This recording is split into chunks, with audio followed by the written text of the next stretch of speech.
देखिए नमस्कार, आप सभी का बहुत बहुत आपका स्वागत है। अभिनंदन यहाँ इलाहाबाद यूनिवर्सिटी PGAT की जो काउंसलिंग है वो बहुत सही तरीके से चल रही है और इसके बाद कॉलेज की भी काउंसलिंग स्टार्ट होगी। वो नेक्स्ट वीक से उसकी कट ऑफ आना स्टार्ट होगी, क्योंकि मेन कैंपस के मैक्सिमम कोर्सेज की पहली कट ऑफ जब जारी हो जाएगी या दूसरी कट ऑफ जब जारी हो जाएगी तो एक आंकड़ा कॉलेज वालों को मिल जाएगा कि उनके यहाँ कितने बच्चे लगभग आ रहे हैं।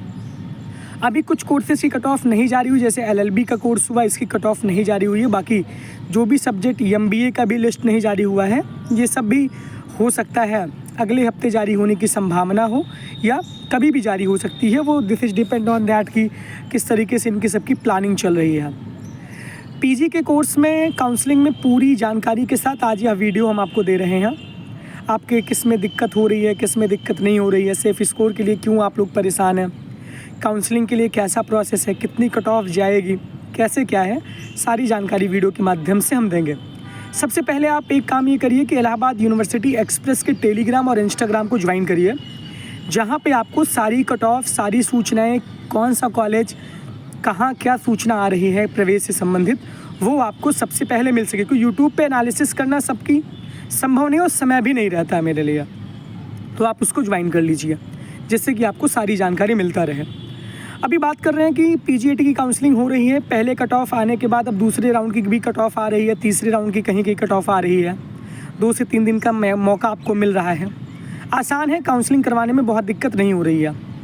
जिन छात्रों का रिजल्ट रुका हुआ है वो अपने संबंधित विभाग के HOD से संपर्क करें कि यानी कि आपका अगर रिजल्ट नहीं आया है तो आपकी सीट रिजर्व हो, आप उस संस्थान से कुछ लिखवा कर लेकर आएँ। ये सारी चीज़ें आपको HOD ही बता सकता है, आप जिस डिपार्टमेंट में हैं।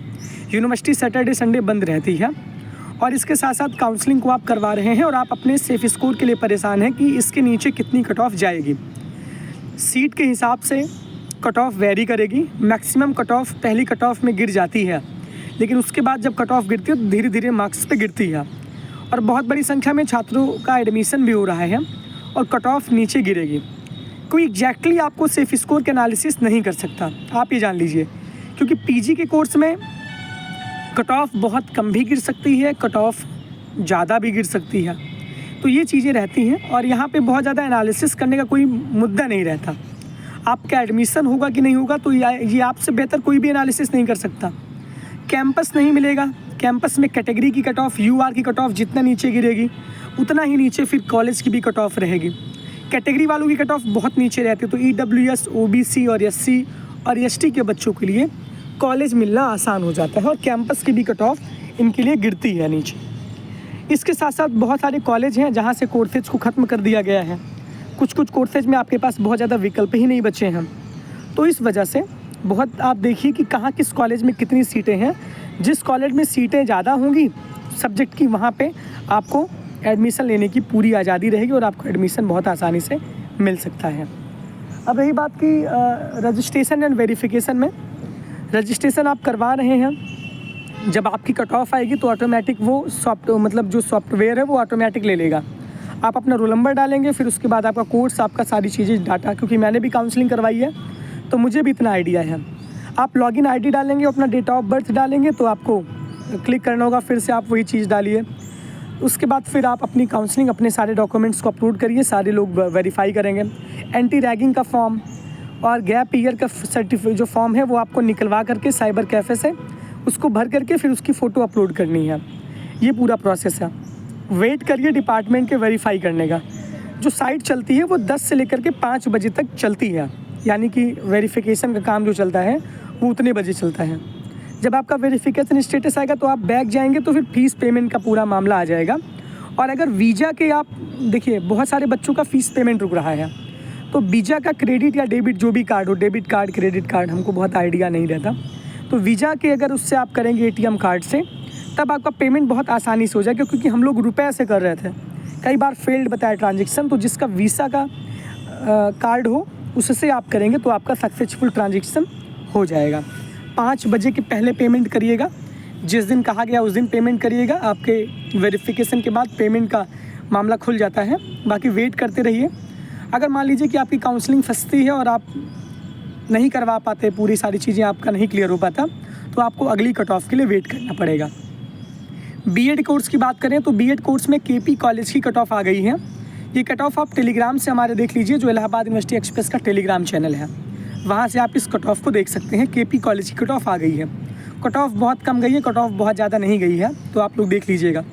एसएस खन्ना डिग्री कॉलेज में जहाँ पे बीएड होता है, वहाँ पे लड़कियों को ये कहा गया कि 7 तारीख तक आपके पास 7 अगस्त तक फॉर्म की डेट बढ़ गई है। अब केपी कॉलेज में बहुत बच्चे काउंसलिंग करवा लेंगे, फिर लड़कियों के लिए कट ऑफ और कम जाएगी, तो एसएस खन्ना में भी आप बीएड का फॉर्म का ले सकती हैं। आर्य कन्या डिग्री कॉलेज, आरटीएमएम डिग्री कॉलेज में आप जाके ऑफलाइन रूप से पीजी में एडमिशन ले सकती हैं, जो भी लड़कियां हैं, पीजी कोर्स की बात कर रहे हैं। एलएलबी का भी कट ऑफ नहीं आया है। एलएलबी के लिए सबसे ज़्यादा मारामारी है। एलएलबी कोर्स में कट ऑफ हो सकता है मंडे को जारी हो जाए, या हो सकता है अभी एक आध दिन के बीच में जारी हो जाए, कभी भी जारी हो सकता है। उम्मीद है कि सैटरडे रनिंग डे रहता है, सैटरडे और संडे ऑफ रहता है, शुक्रवार तक यूनिवर्सिटी खुली रहती है, तो मंडे को कट ऑफ आप क्या सकते हैं। एलएलबी एलएलएम जो भी कट ऑफ आपकी बची हुई है, कट ऑफ आप चेक करते रहिए यूनिवर्सिटी की वेबसाइट से। जहां आप अपनी काउंसलिंग करवाएंगे वहीं पे क्लिक करके आप पीजी की सारी मेरिट को देख सकते हैं, किसकी दूसरी कट ऑफ आ रही है, किसकी तीसरी कट ऑफ आ रही है। आप अपने आप में कंफ्यूज मत हो, अपने लिए आप बहुत जागरूक रहें, ये कोशिश करिए। कॉलेज की बात करते हैं। डेटा पूरे कॉलेज वालों को दे दिया गया है, और कॉलेज की जो काउंसलिंग है पीजीएटी की, वो काउंसलिंग अगले हफ्ते से स्टार्ट हो जाएगी। लेकिन अभी आप थोड़ा सा वेट करिएगा। जिनका नंबर 10-5 नंबर कट ऑफ के नीचे हो, तो वो कैंपस के लिए अभी बहुत जल्दबाजी कॉलेज में मत करिए। कॉलेज की प्रोसेस बहुत लंबे समय तक चलेगी, लेकिन अपने लिए आप रिस्क मत लीजिएगा। अगर आपको लगता है कि आप कट ऑफ में नहीं आ सकते हैं, तो आप जाके कॉलेज में काउंसलिंग करवा लीजिएगा। मतलब ऑनलाइन ही काउंसलिंग होगी। सीएमपी की, आईएसडीसी की, एसपीएम की, ये काउंसलिंग ऑनलाइन मोड पे होगी। कुछ कॉलेज की काउंसलिंग ऑफलाइन मोड पे होगी, कुछ कॉलेज की काउंसलिंग ऑनलाइन मोड पर होगी। ये आपको बता दिया जाएगा जब आपकी कट ऑफ जारी होगी। जैसे सीएमपी का ऑनलाइन वेबसाइट पे होता है, और उसके बाद ईश्वर शरण का भी ऑनलाइन होता है, एसपीएम का भी ऑनलाइन होता है, जेटी का भी ऑनलाइन होता है। बाद में आपको कॉलेज में जाके करवाना पड़ता है। आपका एडमिशन हो जाएगा। इसके बाद का क्या प्रोसेस है, जो बच्चे प्रोफेशनल कोर्सेज में हैं, यानी जहाँ डीडी लगती है, यानी डिमांडिंग ड्राफ्ट के जो सेल्फ फाइनेंस कोर्स हैं, वो बच्चे अगर उनका एडमिशन हो जाएगा तो डिपार्टमेंट में आके अपनी डीडी को जमा करें, तभी आपका एनरोलमेंट माना जाएगा। और जिन बच्चों का एडमिशन सिंपल कोर्सेज में पीजी, एमए, एमएससी में हो गया है, तो वो लोग परेशान मत हों। जब उनको वेरिफिकेशन के लिए बुलाया जाएगा, तब वो आराम से डिपार्टमेंट में वेरिफिकेशन के लिए आएंगे। ये सारी चीज़ें हैं। सेफ़ स्कोर की बात करें तो आप लोग सेफ़ स्कोर के लिए परेशान हैं। मैंने पहले बोल दिया है कि इतनी विविधता रहती है कि कोई आपको एग्जैक्ट ये नहीं बता सकता कि आपका एडमिशन हो जाएगा। ब्रह्मा की लकीर कोई नहीं है, क्योंकि सीटें कितनी भर रही हैं, कितना डाटा अभी बचा हुआ, कितनी सीटें बची हुई हैं, कितना डाटा है, डेटा के हिसाब से कम नंबर पे ज़्यादा बच्चे हैं तो कट ऑफ कम गिरेगी। ये सारी चीज़ों का एनालिसिस है। हॉस्टल के अलॉटमेंट में बात करें तो हॉस्टल जो है, जब सारे बच्चों का एडमिशन हो जाएगा पीजीएटी में, उसके बाद ही छात्रावास की आवंटन की लिस्ट आएगी। जिन बच्चों ने अपने फॉर्म में छात्रावास के लिए यस का भरा हुआ है, उनको छात्रावास अलॉटमेंट होगा। मेरिट वाइज हॉस्टल मिलती है। ज़रूरी नहीं है कि जो एक डिपार्टमेंट से, एक सब्जेक्ट से 2-3-4 बच्चों को भी मिल सकता है, एक आध बच्चों को भी हॉस्टल मिल सकता है। हो सकता है कि 10-15 बच्चों को भी हॉस्टल मिल जाएगा। तो ये फिक्स नहीं रहता। पीजीएटी में जिनका बहुत हाई मेरिट है, एकदम अव्वल दर्जे पे हैं, जो टॉप 20, टॉप 30 में बच्चे हैं, उन्हीं को छात्रावास का आवंटन होता है। क्योंकि बहुत सारे कोर्स हैं, तो अगर 3-3, 4-4, 5-5 सीटों का अलॉटमेंट करेंगे, तब भी 400-500 सीटें आराम से भर जाएंगी। ये बात है। परेशान मत होइए। जो भी डाउट्स हैं आप कमेंट बॉक्स में लिखिए। बहुत बहुत धन्यवाद।